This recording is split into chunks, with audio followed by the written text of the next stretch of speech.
Hey guys, groundskeeper here. It's springtime in Pennsylvania. Uh, got some hostas in the foreground there that I just dug out from a job, and in the back of the truck are all my Ryobi tools here.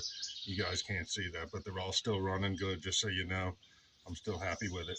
Unfortunately, the truck has to go. Uh, it didn't pass inspection this year because it's too rusty underneath. Of course, being a Toyota, it's going to run forever. So the engine is perfectly fine. Everything runs on it. AC works, motor works. It's just a rust bucket. But that's not what we're here for today. Today I'm showing you my new metal detector. Just picked this up the other day, and so far I'm really happy with it. This is the MindLab X Terra Pro, if you can see that, and it's a new detector by MindLab. Uh, it's basically a low budget detector as far as MindLab goes. And I got to tell you, I'm pretty excited about it, pretty happy with it. I don't get excited by much, so this is an exciting thing. And it's got a lot of great features on it. It looks to me like they're trying to compete with the Nocta Macro Simplex that came out a few years ago. This thing has a backlit display.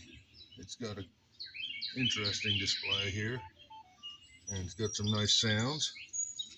It has multiple uh, features that you can scroll through. You got two park settings, uh, two field settings, and two beach settings, and they come with different frequencies depending on what setting you're on. So I have yet to try it out. Just done a quick swing in the backyard, and I like the sounds and I like the weight of it too. It's really lightweight.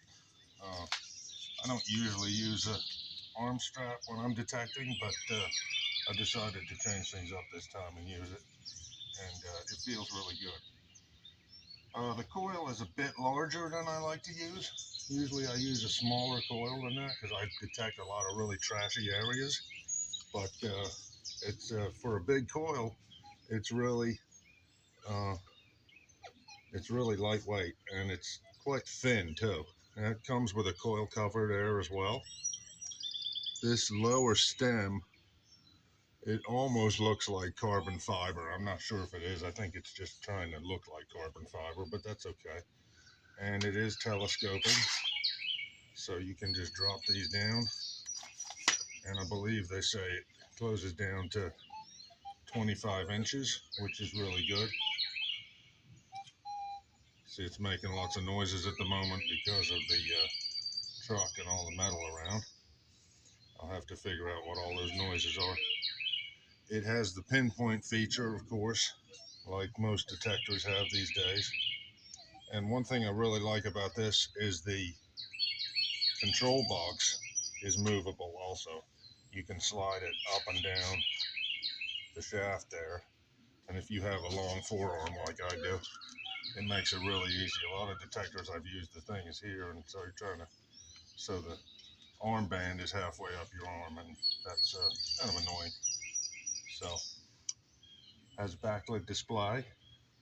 I don't know if we can see that in the, no, anyway. It also has an LED here on the back side, which points onto the coil, so you can go out and do night detecting. And one thing I've noticed, I don't really do night detecting because you tend to fall over stuff. But I know a lot of times when I'm detecting in the summertime and it starts getting dark, and I'm like, man, I really wish I had an extra hour or two, or have an extra hour or two. But that lighted coil makes that bit of extra difference. You know, if you happen to get a good signal at the end of the day and you're just heading in and you're like, man, wouldn't it be great if I could see? Sure enough, the light up coil, that helps out a lot. Also, this machine is waterproof to 15 feet, And so that'll be good if I decide to take it in the water. I don't see myself going 15 feet underwater, but I do like to spend some time detecting a few spots in the summertime, local creeks, rivers, and maybe down at the beach as well. And so this has a beach mode also. It's wirelessly charged, or it's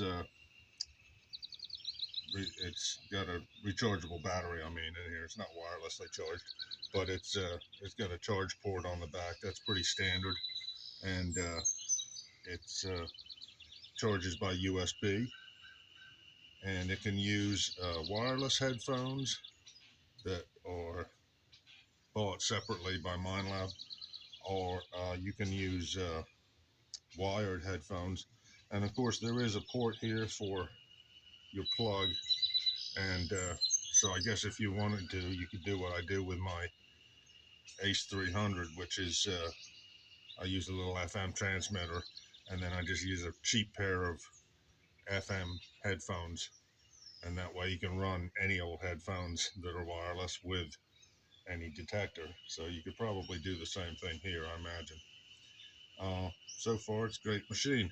Now, funnily enough, prior to buying this machine, I bought I had this MindLab pinpointer here. This is a Profine 35, and it's pretty loud at the moment. Uh, I was using a cheap GP pointer, and I decided that I'd change. What happened actually was I had my pinpointer in my pouch like that, and I forgot to put the little strap on, which is idiotic. Of course, I don't normally do that. I got lazy.